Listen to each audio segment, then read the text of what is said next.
Lego! Yes, that's right. See, there's many different ways you can approach designing a car. And there you have it, everyone. Two monster trucks. I'm going to talk to you all about a topic that's been in my mind very recently.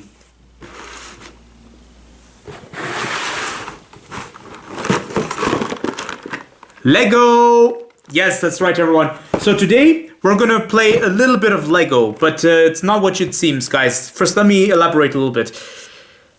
Lego has played a very important role when it comes to architecture of cars, or when it comes to designing a car.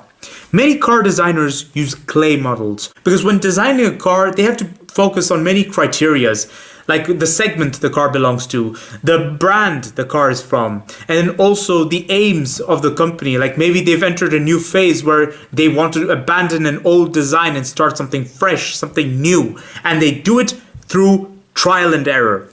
This is what trial and error looks like. So, we build something, no, we don't like it, we change it, we modify it, we do whatever we want with it. But this time, what I'm going to do is I'm going to assemble this beast. So apparently it's a monster truck. And yeah, and then we're going to talk in detail a little bit about it, guys. So for the moment, this is a Technic, it's a Lego. I'm not sure if it's meant, well, apparently this is a Monster Jam Megalodon. Why not? By the way, look at the design. This is what's going to be built right here, guys. And then we're going to build this bad boy. So this one is the El Toro Loco Technic. Alright, guys, let's get on to construction. Constructing two cars. Too bad this is not a production line, guys. Alright, guys, so clear table. Let's start with this bad boy. So right here, we're gonna open the box gently because we don't want parts falling out. Wait, which side? Ah, there we go. Okay, got it. Okay, so these are all the parts. A bit of nostalgia, like there's a bit of memories, you know, it feels like I'm walking down memory lane. Speaking of memory lane, in summer holidays, we tend to do a lot of things that relate to memory lane. So like, you know, we kind of go on holiday to a place we once knew, or we kind of, you know, look at albums. Me, I would do this, because when I was a kid, this is what I would always do. And the first thing I would always play with are the tires. Look at this, the tire of the monster truck. Alright guys, so these are all the parts. Me, I don't tend to organize anything. I just go with it, okay? So I open everything and I just leave a pile over there. So this is what I would do. Right here. Right here. Now guys, there's a very interesting observation. Me, whenever I add parts, I tend to compare it. So it's like a 3D diagram. Look at this. Look at this, guys. How detailed it is. This is how a production line works, except you don't see the employees at the production line manufacturing parts like this. It's the robot that does it these days for the cars. But when the architecture or the engineer or the designers, when they look at designing a car, they always look at 3D diagrams of every single part. Look at this. As you all can see, it's like a production line. So I'm putting one piece at a time onto it. So I'm following the instructions. So far I've assembled this. I know it takes a long time. It's been a long time since I did, because I remember as a kid I used to do this all the time. But you know, this time I actually see a real purpose behind this. You know, this is something important in the automotive industry, especially when designing a car. Here I'm following a manual, but what I used to do after that is sometimes I would modify the car. I would modify it according to my vision, my thoughts, you know. Another thing I also like doing is comparing. So see, like this, making sure everything is parallel to what I see on the diagrams. See, 3D, guys, 3D effect, looking at it from every direction. This is how a production line operates. Well, okay, in production line, the computer is already aware on how and where, like what parts go where for a car. But during the engineering process, like before the programming the computers, the designers and the people responsible for the sort of work they have to go through, guys, doing everything, looking at the 3D aspect of things. All right, guys, almost done. So as you can tell, this is the unfinished work. We're getting there. Just need to do the finishing touches, and then we're good to rock and roll. Whenever you see a factory production on, you may have come across something like this, right? You get the shell of the car, but no lights, no wheels. And this process, what sometimes some car manufacturers would do is they would add the corrosion protection, and they would also do the paint works. So at this point, they would color the chassis works and the body works. Whereas for the bumpers and everything, they already have a selective paint work. So for example, let's say you bought a red car, or let's say you bought a blue car, okay? You want to buy a blue car, they'll color it blue in the factory with the chassis works, although here the chassis is black. But the bumpers and everything, they are already blue, but they are done at a different paint work, at a different area of the factory. Yes, everyone, precision is key, because now this looks simple, but in a factory production, you cannot make faults, because one fault can cost the car's life. So you could end up having a lemon car. So lemon is a term to say a car that's already plagued with faults. So always focus on minor details. Like for example, I shook this.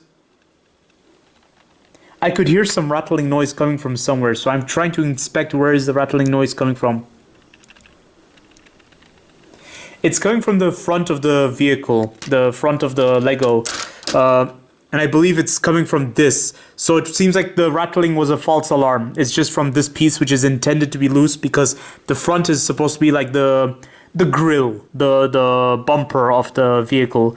So therefore, that's a quality check. This is what I call quality control. So even if the vehicle is not ready, you're already checking if everything is okay. I want you all to pay attention to see what I'm doing. I'm installing the grill of the truck. I have to be very precise, you see.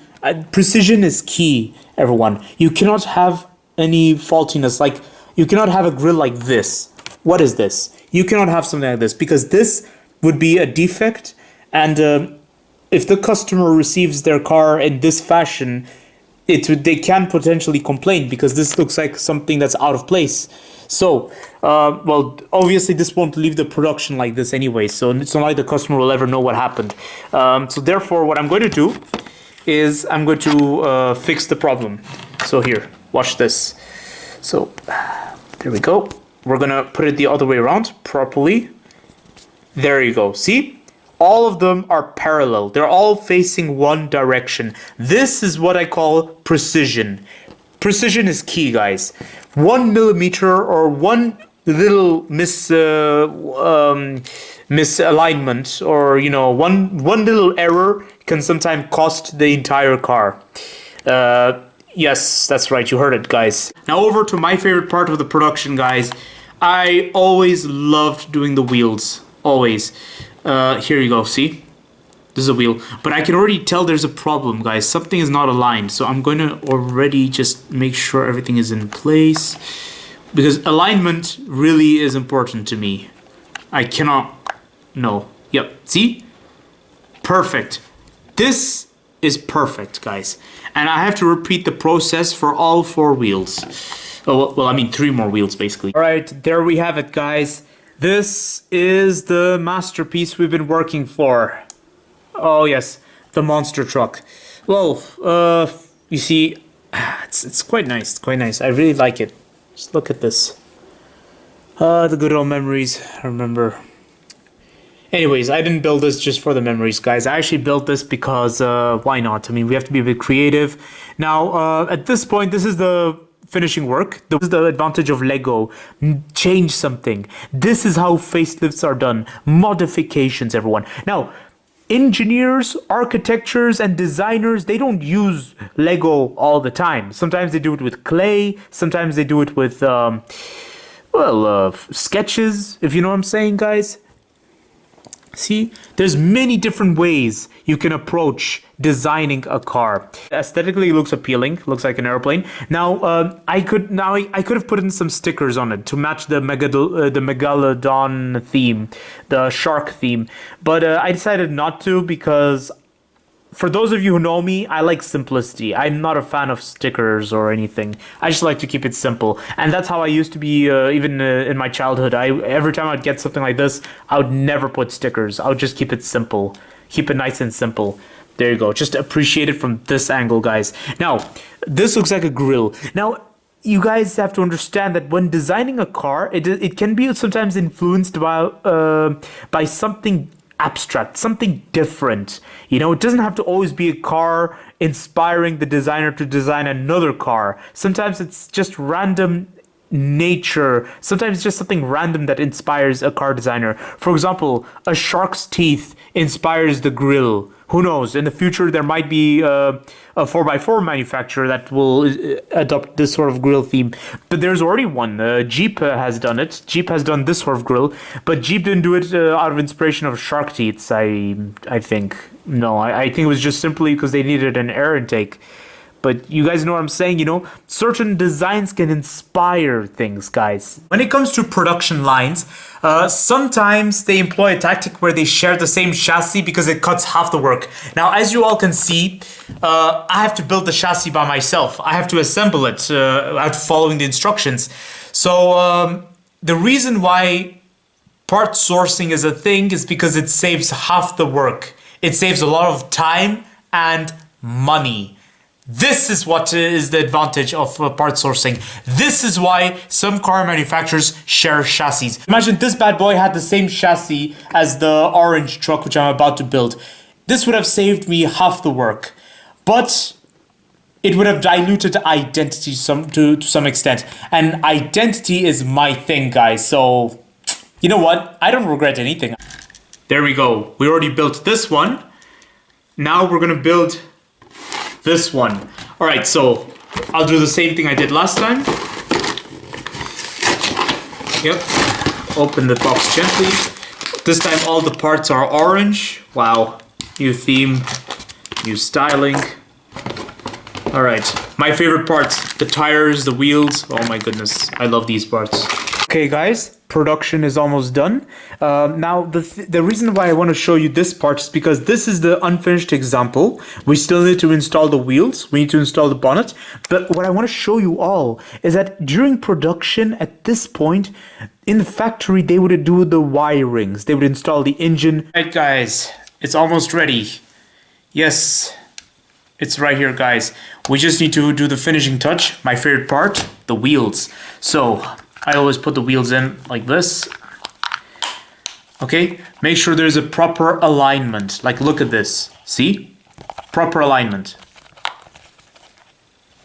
Ta-da! Look, this side is perfect, but this side is not perfect. This is not acceptable, guys. So, look at this. This is what I'm gonna do. Put the wheel nicely. Make sure everything's tucked in properly.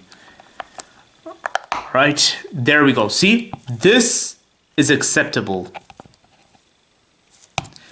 Now, we can get down to doing the same process for the other wheels. Have it everyone, 2 monster trucks. So, well, I mean, in my view, I would just see them as nice off-roaders, but then hey, they were intended as monster trucks, guys. So, both of them have different visual themes. This one takes on after a shark. They call this the Megalodon. Yeah, please excuse me if I'm saying it not right. This one takes after a Taurus. In fact, it had the name Toro. So, as you can see, the prominent difference between the two, guys, you see, it's very interesting. In fact, the size is somewhat similar. Because I kept them both facing each other, and there was actually some remarkable difference. It seems like the pickup is somewhat taller than the Megalodon, if you look at it. Yeah, the pickup is taller. Now this one takes on after a traditional pickup truck. So it's like those pickup trucks that get converted into 4x4s or monster trucks. This one, the Megalodon, the shark, appears to take on from dune buggies. It reminds me of traditional dune buggies. It's very interesting. So you see, guys, what I'm trying to come to here is inspiration. You see, whenever car manufacturers, whenever designs, they come up with a design for a car, they often look at abstract things. They try to look at something out of the ordinary, you know? Sometimes they get inspired by a tree, sometimes they get inspired by a building, sometimes they get inspired by an animal. You see, these two bad boys got inspired by animals. This one got inspired by a Taurus, by a bull, and this bad boy got inspired by a shark. And it's quite evident, guys. I mean, look at their grills. Look at the exposed... well, I don't know what these are supposed to be. These are supposed to be cylinders, or are they supposed to imitate the teeth of the Taurus? Not sure, guys. But it looks amazing nonetheless. Both of them look amazing.